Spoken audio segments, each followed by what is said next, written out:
সবার সফলতা এভাবে চলে আসুক। যে রিপন মিয়া গ্রামে থেকে ছন্দে ছন্দে হাসির ভিডিও বানাইতো, সে এখন দেশ-বিদেশ ঘুরতেছে। মানুষের পরিবর্তনটা আসলে এভাবে চলে আসুক সবার। একটা সময় যার ভিডিওতে হা হা রিয়েক্ট সবচাইতে বেশি আসতো।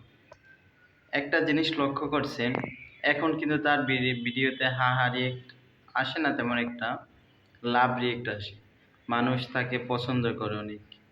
আমার দেখা সবচাইতে সেরা একজন কন্টেন্ট ক্রিয়েটর কিন্তু রিপন মিয়া।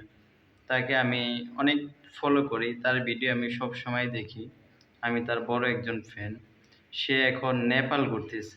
আসলে মানুষের পরিবর্তনটা এভাবে হওয়া উচিত। সে কিন্তু খুব একজন সহজ সরল মানুষ। আপনারা তো সবাই তাকে চিনেন। আর তার ব্যাপারে বলা প্রয়োজন নেই। তো সবাই অনলাইনে অ্যাক্টিভ থাকেন। যারা অনলাইনে ভিডিও বানাচ্ছেন, যাদের ভিডিও ভাইরাল হচ্ছে না, ভিউজ কম হচ্ছে, লাইক, কমেন্ট, শেয়ার হচ্ছে না, একসময় দেখবেন ঠিকই চলে আসবে। যারা আজকে সেলিব্রিটি, তাদের কিন্তু প্রথম এরকম কিছু হতো না। আজকে কিন্তু তাদের ঠিকই হচ্ছে। তো লেগে থাকেন, ইনশাআল্লাহ একদিন সফল হতে পারবেন আপনিও। আপনাকে দ্বারাও সম্ভব। আপনিও একদিন সফল হতে পারবেন, ইনশাআল্লাহ।